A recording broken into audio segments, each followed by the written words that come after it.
गर्भाधान से यज्ञोपवीत पर्यंत संस्कारों की संक्षिप्त विधि, अन्न प्रशंसा तथा भोजन विधि के प्रसंग में धनवर्धन की कथा, हाथों के तीर्थ एवं आचमन विधि। राजा शतनीक ने कहा, हे मुने, आपने मुझे जात कर्मादि संस्कारों के विषय में बताया। अब आप इन संस्कारों के लक्षण तथा चारों वर्ण एवं आश्रम के धर्म बतलाने की कृपा करें। सुमंतु मुनि बोले, राजन, गर्भाधान, पुंसवन, सीमंतोन्नयन, जात कर्म, अन्नप्रशान, चूड़ा कर्म तथा यज्ञोपवीत आदि संस्कार को करने के द्विजातियों के बीज संबंधी तथा गर्भ संबंधी सभी दोष निवृत्त हो जाते हैं। वेदाध्ययन, व्रत, होम, त्रैविध व्रत, देवऋषि, पितृतर्पण, पुत्रोत्पादन, पंच महायज्ञ और ज्योतिष्टोमादि यज्ञों के द्वारा यह शरीर ब्रह्म प्राप्ति के योग्य हो जाता है। अब इन संस्कारों की विधि को आप संक्षेप में सुनो। पुरुष का जात कर्म संस्कार नालक छेदन से पहले किया जाता है। इसमें वेद मंत्रों के उच्चारण पूर्वक बालक को स्वर्ण, मधु और घृत का प्राशन कराया जाता है। 10वें दिन, 12वें दिन, 18वें दिन अथवा 1 मास पूरा हो जाने पर शुभ तिथि मुहूर्त और शुभ नक्षत्र में नामकरण संस्कार किया जाता है। ब्राह्मण का नाम मंगलवाचक रखना चाहिए, जैसे शिव शर्मा। क्षत्रिय का बलवाचक, जैसे इंद्र वर्मा। वैश्य का धन युक्त, जैसे धनवर्धन। और शूद्र का भी यथाविधि देवदास आदि नाम रखना चाहिए। स्त्रियों का नाम ऐसा रखना चाहिए जिसके बोलने में कष्ट ना हो, क्रूर ना हो, अर्थ स्पष्ट और अच्छा हो, जिसके सुनने से मन प्रसन्न हो तथा मंगल सूचक एवं आशीर्वाद युक्त हो, और जिसके अंत में आकार, इकार आदि दीर्घ स्वर हो, जैसे यशोदा देवी आदि। जन्म से 12वें दिन अथवा चतुर्थ मास में बालक को घर से बाहर निकालना चाहिए। इसे निष्कर्मण कहते हैं। 6ठे मास में बालक का अन्नप्राशन संस्कार करना चाहिए। पहले या तीसरे वर्ष में मुंडन संस्कार करना चाहिए। गर्भ से 8वें वर्ष में ब्राह्मण का, 11वें वर्ष में क्षत्रिय का और 12वें वर्ष में वैश्य का यज्ञोपवीत संस्कार करना चाहिए। परंतु ब्रह्म तेज की इच्छा वाला ब्राह्मण 5वें वर्ष में, बल की इच्छा वाला क्षत्रिय 6ठे वर्ष में और धन की कामना वाला वैश्य 8वें वर्ष में अपने अपने बालकों का उपनयन संस्कार संपन्न करे। 16 वर्ष तक ब्राह्मण, 22 वर्ष तक क्षत्रिय और 24 वर्ष तक वैश्य गायत्री के अधिकारी रहते हैं। इसके अनंतर यथा समय संस्कार न होने से गायत्री के अधिकारी नहीं रहते और वे व्रात्य कहलाते हैं। फिर जब तक भ्रातृ स्तोम नामक यज्ञ से उनकी शुद्धि नहीं की जाती, तब तक उनका शरीर गायत्री दीक्षा के योग्य नहीं बनता।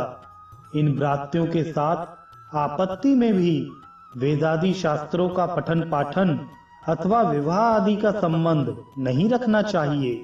त्रैवर्णिक ब्रह्मचारियों को उत्तरीय के रूप में क्रमशः कृष्ण, मृग चर्म, रूरु नामक मृग का चर्म और बकरे का चर्म धारण करना चाहिए।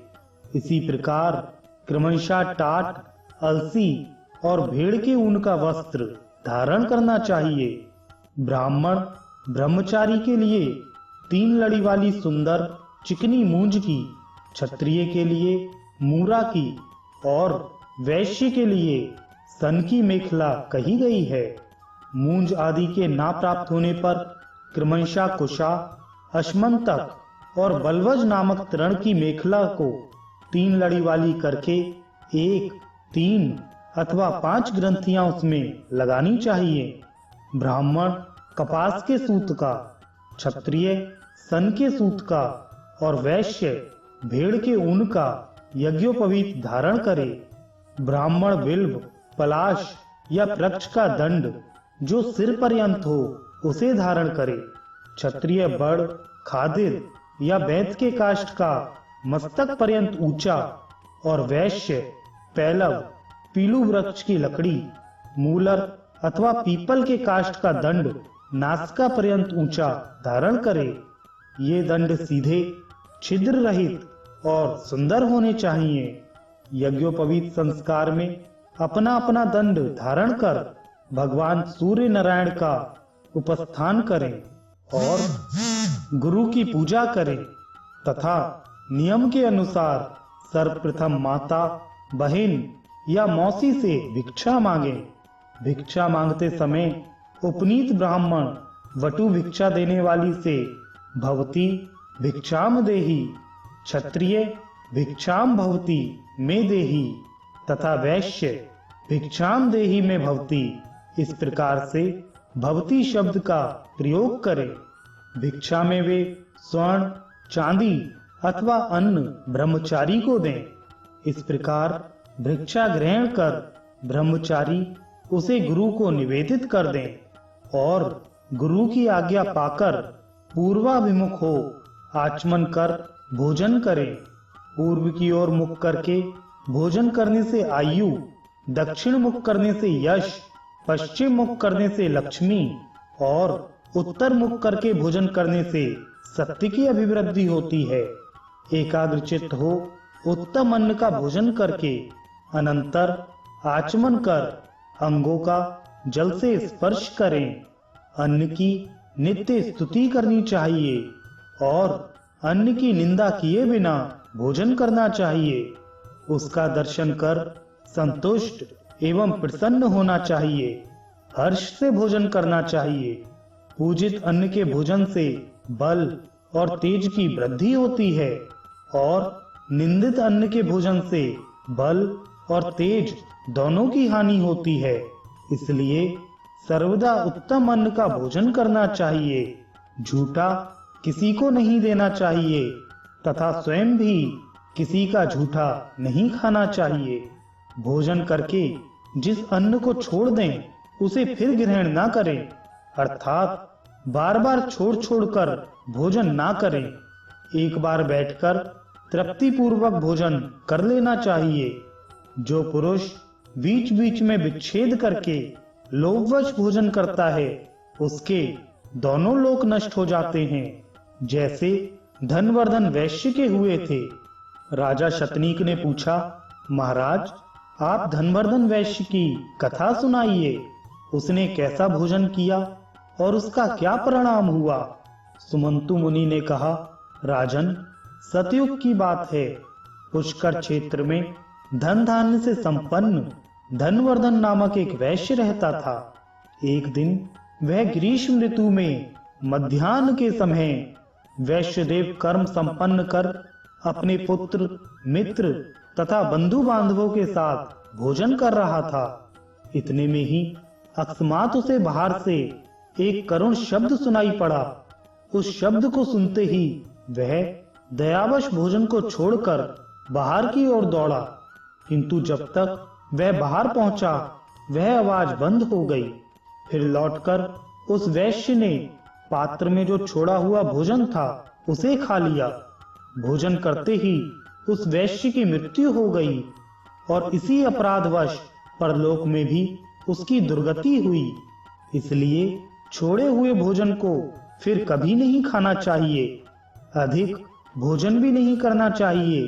इससे शरीर में अत्यधिक रस की उत्पत्ति होती है, जिससे प्रतिशयाए, जुकाम, मंदाग्नि, ज्वर आदि अनेक रोग उत्पन्न हो जाते हैं। अजीर्ण हो जाने से स्नान, दान, तप, होम, तर्पण, पूजा आदि कोई भी पुण्य कर्म ठीक से संपन्न नहीं हो पाते। अति भोजन करने से अनेक रोग उत्पन्न होते हैं। आयु घटती है, लोक में निंदा होती है तथा अंत में सदगति भी नहीं होती। उच्चिष्ट मुख कहीं नहीं जाना चाहिए, सदा पवित्रता से रहना चाहिए। पवित्र मनुष्य यहाँ सुख से रहता है और अंत में स्वर्ग में जाता है। राजा ने पूछा, मुनीश्वर, ब्राह्मण किस कर्म के करने से पवित्र होता है, इसका आप वर्णन करें। सुमंतु मुनि बोले, राजन, जो ब्राह्मण विधि पूर्वक आचमन करता है वह पवित्र हो जाता है और सत्कर्मों का अधिकारी हो जाता है। आचमन की विधि यह है कि हाथ पांव धोकर पवित्र स्थान में आसन के ऊपर पूर्व अथवा उत्तर की ओर मुख करके बैठें। दाहिने हाथ को जानु के भीतर रखकर दोनों चरण बराबर रखें तथा शिखा में ग्रंथि लगाएं और फिर उष्णता एवं फेन से रहित शीतल एवं निर्मल जल से आचमन करें। खड़े खड़े बात करते, इधर उधर देखते हुए शीघ्रता से और क्रोध युक्त होकर आचमन ना करें। हे राजन, ब्राह्मण के दाहिने हाथ में 5 तीर्थ कहे गए हैं: देव तीर्थ, पितृ तीर्थ, ब्राह्म तीर्थ, प्रजापत्य तीर्थ और सौम्य तीर्थ। अब आप इनके लक्षणों को सुने। अंगूठे के मूल में ब्राह्म तीर्थ, कनिष्ठा के मूल में प्रजापत्य तीर्थ, अंगुलियों के अग्रभाग में देव तीर्थ, तर्जनी और अंगुष्ठ के बीच में पितृ तीर्थ और हाथ के मध्य भाग में सौम्य तीर्थ कहा जाता है, जो देव कर्म में प्रशस्त माना गया है। देवार्चा, ब्राह्मण को दक्षिणा आदि कर्म देव तीर्थ से, तर्पण, पिंडदान आदि कर्म पितृ तीर्थ से, आचमन ब्रह्म तीर्थ से, विवाह के समय लाज होम आदि और सोमपान प्रजापत्य तीर्थ से, कमंडलु ग्रहण, दधि प्रश्नाद आदि कर्म सौम्य तीर्थ से करें। ब्रह्म तीर्थ से उपस्पर्शन सदा श्रेष्ठ माना गया है। अंगुलियों को मिलाकर एकाग्र चित्त हो पवित्र जल से बिना शब्द किए 3 बार आचमन करने से महान फल होता है और देवता प्रसन्न होते हैं। प्रथम आचमन से ऋग्वेद, द्वितीय से यजुर्वेद और तृतीय से सामवेद की तृप्ति होती है तथा आचमन करके जल युक्त दाहिने अंगूठे से मुख का स्पर्श करने से अर्थवेद की तृप्ति होती है। ओष्ठ के मार्जन से इतिहास और पुराणों की तृप्ति होती है। मस्तक में अभिषेक करने से भगवान रुद्र प्रसन्न होते हैं।